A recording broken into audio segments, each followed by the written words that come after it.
Hey, what's up guys? Omar here, broker and CEO of Alden Mortgage and Ome Realty. So we're gonna do another mortgage rate update. Also, Google CEO is gonna be asking 3 questions. I'm gonna look in between the lines of exactly these 3 questions, kind of break it down and try to understand, are they just setting these employees up to get fired with these questions? Because it's a little bit weird. And then Michael Burry.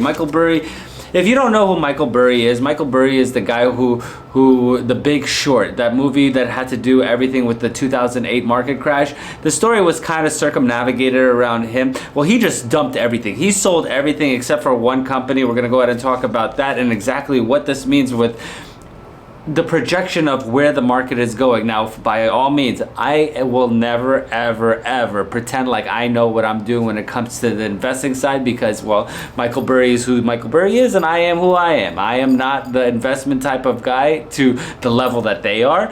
So I'm just gonna go ahead and try to figure out what he's doing, because in order for you to make rational and good decisions, you have to go ahead and respect the opinions of those who actually know what they're doing, and the ones who, you know, because he's a little batshit crazy. The guy's a little bit nuts. But he's nuts in a good way, to the point where he knows exactly what he's doing, because when everybody else was calling him stupid and you're dumb and I don't know why you're putting these shorts on mortgage-backed securities, like what's wrong with you? He knew what he was doing, so you could only follow the people who know what they're doing in the market as far as big gainers go, especially when you're going to go ahead and short the market. But let's get on with the mortgage rate update. Mortgage rates did increase as of 8/17, and it was quite a bit of a jump, but we're going to go ahead and price out 10 different mortgaging products. 30-year fix will be sitting at 4.81%. 15-year fix will be sitting at 3.79%. 30-year high balance will be sitting at 5.35%. DSCR, which is a debt service covered ratio loan, this is a loan product for people who are trying to go ahead and use rental income to go ahead and purchase a property rather than your W-2s, your pay stubs, or anything income qualifying that you get paid from an employer. You're just using the income that's coming in from the property itself, from tenants, rather than your regular wage job. And then that will cover the debt that's going in. So for instance, if you had $1,000 coming in for rental income and you had $1,000 going out as far as your debt goes on your principal, interest, tax, insurance, well, that'll be a 1-to-1 ratio. And for those of you who are new to the channel, just so you know, a 1-to-1 ratio is not a good ratio. You want to be somewhere in the neck of the woods of 1.15, 1.2 and above. Those are always the best ways to go. That's going to be sitting at 8.62%. Bank statement loan will be sitting at 7.63%. That is another one of those loan products. It's a non-agency, non-qualified mortgage product where we don't really care about, you know, your W-2s, your pay stubs, none of that other stuff. All we care about is your bank statements, the total amount of deposits coming in versus the amount of debits going out, and then we do our debt to income ratio based off of that. 7/6 FHA 30-year fix will be sitting at 4.23%. 7/6 adjustable rate mortgage will be sitting at 5.13%. USDA 30-year fix will be sitting at 4.25%. VA 30-year fix will be sitting at 4.24%. And hard money fix and flips will be sitting at 9.65. Hard money fix and flips are for those people who want to go and buy distressed properties. You want to go ahead and fix it and you want to make a little profit off of it. You see a good deal that coming up. These are typically short-term loans that you would go ahead and do, but that's going to go ahead and round out the whole mortgage rates for this day. But if you are interested in any one of these mortgage products, link in the description below for up to 50% commission rebate on purchasing your next home. Link in the description below, and for up to 0% listing fee on selling your current home. Link in the description below. And disclaimer, just so you know, there's also a disclaimer at the end of this. All these mortgage products that I do, this is based off of well-approved borrowers. The high balance is $1 million purchase price, 20% down, $800,000 loan amount, and then everything in between that is going to be a $500,000 loan, $400,000 loan, $500,000 purchase price, and all of it is 820 credit score. Just so you know, because that's what everybody else does, and I don't know your scenario. I can't go down every single one of these credit requirements and then give you each and every one of the pricings on each one. I mean, I could, but this video will be forever. But now that we got that little shameless plug out of the way, now we're gonna go ahead and see what Google's CEO. The Google CEO, he's, you know, they have 170,000 full-time employees as far as the Google headquarters go. So he is like, you know what, our growth was, you know, double digits. We are 13% growth. Well, there's a big little problem. Okay, so when the growth was happening in the last 2 years, tech companies were really going heavy, especially in your fintechs. Fintechs are financial tech companies, which everything mainly stays online. Now, I can't speak for mostly other financial tech companies, but as far as to reference, companies that are fintechs in the mortgaging industry, the only one that I could go ahead and recall that people could kind of understand because it was in the news, because that one guy, he decided to fire every single person based off of on a Zoom call, is Better.com. Better.com is one of those fintech companies where they just do all mortgaging products only online. So their revenue growth last year was 57%, which is huge, especially Google, because Google, let's just be clear, nobody in this world, not a single company in this world is bigger than Google. Google is the all-encompassing, all-empowering. If they want to move countries from one place to another, they can do it. They have the power to do it. They have the money to do it. Nobody in this world is more scared of Google than Google is of Google. That's the only thing that could scare Google. Everybody else is just like, the power that these people have is incredible. But they were up 57% last year, okay? 57% last year. Their growth, they're like, we're doing awesome. They're hiring a bunch of people. But now that we have all these tech freezes because people are not putting money into advertising anymore, right? The regular like your Targets, your Walmarts, your Macy's, whatever, Nordstrom, any place that you decide to shop now, they put their ads in Google. They're kind of all pulling back. That's why the tech freezes are happening. That's why now they're like, we're up only 13%. Our stock prices have dropped down a little bit, our total earnings. And they're like, you know what? They're kind of, their total headcount is a little bit more than what they like. So they're gonna go out and ask all their employees in the next 2 weeks these 3 questions.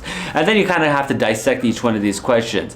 So number one question would be, what would help you work with a greater clarity and efficiency to serve our users and customers? So what they're doing, basically, with that first question out of the way, you know what, let me get rid of the other questions and then we'll kind of analyze instead of going one by one. The next question would be, where should we remove speed bumps to get better results faster? And then the last one is, how do we eliminate waste and stay entrepreneurial and focus as we grow? Now, in essence, if you kind of read each and every single one of these questions, what they're doing is they're just trying to have you justify your job, because in tech company, let's just face it, majority of you tech people are lazy. You guys really don't do much. You're kind of on autopilot. You are the kings and queens of copy and pasting, and you just run that little program of yours, and if you get a fail, you just go ahead and do that little piece. I see what you guys do. The tech company, the tech workers are pretty lazy people. Not all of them, but I have a few buddies in the tech industry, and you guys are some lazy sons of guns, especially in the coding area, because all you have is the program, and you have to just redo and recode and redo and recode and redo. You're just doing it based off of all the same thing. The sales guys, on the other hand, are a little bit different. You're kind of out-of-box workers, but those are the 3 questions that they're going to go ahead and ask them, and essentially all it just is doing, it's asking each and every one of those 170,000 full-time employees. Now there's much more. Google has a huge, massive infrastructure when it comes to third party and everything like that, independent contractors. But out of the 170,000 full-time employees, they're like, you know what, we have to justify what we're paying you, because majority of these tech guys, they get paid a ton, and then they get all the perks of going into Google. And if you've never been to a Google campus, try to get onto a Google campus or Google. It's pretty impressive. They give you a bunch of free stuff. You get free dinners, free dry cleanings, free massages. You have it's pretty amazing. I got to go one time, and I was like, I would love to work for Google. Can I work for Google? They said no. They don't need mortgage people. They don't like the mortgage people. I mean, not that they don't like the mortgage people, but what the hell is a mortgage guy going to do working at Google? I don't know how to code. Of course, I did try, and it's tough. But they're asking all of these because they're like, you know what? I need to know, how can we streamline the efficiency in the workplace that we have? And I want to know what you do. What do you do for this company to go ahead and make sure that we are progressing and not regressing? Makes sense. I think every single person that goes into any workforce, this is what you have to ask. Now, in the same caveat, now Google opposed and Apple and a bunch of these other tech companies, this is how we are going to go ahead and relate it back to real estate. Like that little transition I just did there. So that is going to affect the total real estate market as a whole, because in the Bay Area and the Silicon Valley area, all of that, they rely very heavily on tech industries. Now the tech industries, because they're the highest paying jobs in cybersecurity and coding and whatever it is that you people do with whatever coding or whatever it is that I don't understand, this affects directly with the real estate, since you guys are the highest paying jobs, and then those high paying jobs kind of reflect in the home prices that we have in those specific areas. Now the San Francisco median price in San Francisco, mind you, this is stupid, it's really super expensive, is just in April, just a few months ago, in April was $2,050,000. That was the median home price in San Francisco. July, as of right now, is 1.68. That is like $300,000, a little bit more than 300,000. No, not more than 300, but about $300,000 dip in total real estate, right? In the prices. Now that is going to keep dropping, because as more homes become market and people have more choices, it's going to incentivize the buyers to go ahead and negotiate once again, because nobody was negotiating. Everybody was doing overbidding, over asking, and everything like that. They're being so stupid with everything, which out of the 63,000 deals existing, so 63,000 total existing home sales, 16% of that fell through, which typically it's about 11 to 12%. So we're still a little bit above that, but the highest that it's been is in Northern California. Now, why is Northern California have been the highest? Now, it's been the highest because, well, this whole stay-at-home work environment that we live in is kind of, translating into the tech industry. Now, the tech industry, now for instance, Google, out of the 170,000 employees, they're 20% of their total work staff is not required to go back home. So that means that those 20% that's there, which is like 30,000 people, which majority of them do buy homes because they just need they just like to stay close to where they work. There's not too many rental properties, and you could afford it because you're making a really good salary. Those people are just like, you know what?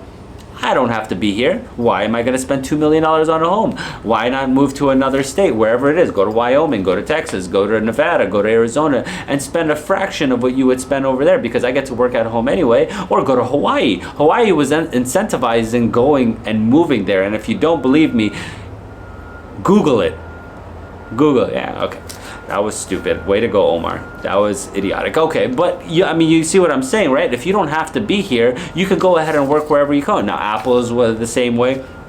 Other tech companies that say that Salesforce, you could go ahead, and Salesforce, a big buildings in San Francisco. Well, you don't have to be there, and that just seems like the environment that we're in right now. Majority of people are like, you know what, if I don't have to come into the office, why would I even waste my time?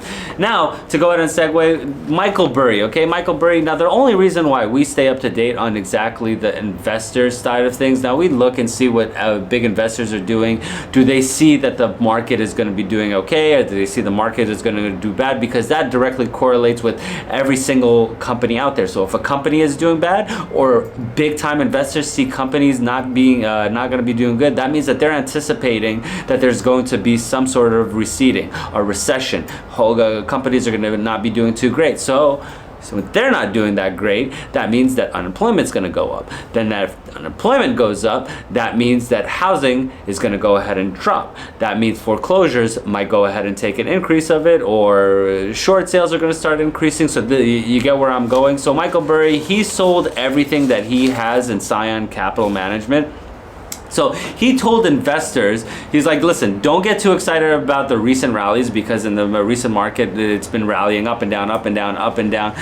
Because majority of previous downturns, every time it's went down, it's only been a temporary rebound. It's only been a little bit, and it's kind of the same way that it's been now. It's like it took a huge dip down, and then all of a sudden it came back up. He also said that this market, and I quote, is just silliness. And the height of the pandemic returned and tweeted over the weekend that he said he can't shake that silly pre-Enron, pre-9/11, pre-WorldCom feeling, referring to the euphoria that they had in the dot-com crash.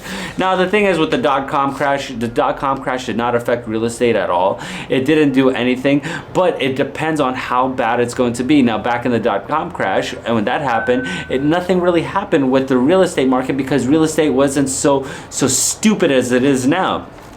Now, Scion's portfolio, it comprised of total of 11 stocks. 11 stocks worth over $165 million. At the end of it, he just dumped everything into this company called Geo, and Geo does, like, you know, stuff with mental health. Never heard of the company before, but they do stuff with mental health. They do stuff with prisons, and that is where we're at. So we might see a big downturn coming up here too. I mean, the guy knows what he's doing. What do you want me to do? He's a dork. He knows how to read stuff that I don't know how to read. He knows how to project things that I don't. So I'm gonna follow what the guy says and kind of go from there. You never listen to banking people trying to teach you about banking stuff. You never ever talk to a mortgage broker to tell you about, you know, the projected future of mortgaging, except for me. I'm one of the good ones. I am actually really the good ones. I am very I am speculating that it's not gonna be, it just can't. It doesn't make sense for real estate to just be where it's at and keep going the way that it is. It just doesn't make any sense. Well, if you like the content, please go ahead, like, subscribe, comment, keep yourself up to date on anything real estate and investing wise. And if you did need any real estate stuff, any of the mortgage products or anything that you had, just go ahead and DM me. Let me know. Link in the description below. 50% commission rebate, because God knows everybody needs a little bit of help every time you go into buying a market, and nobody does that. Nobody gives commission rebates like we do. And 0% listing on selling your current home. Link in the description below. Until next video, guys, I really appreciate you guys watching. Peace. I don't wanna waste a minute. Don't know when the plans swing in.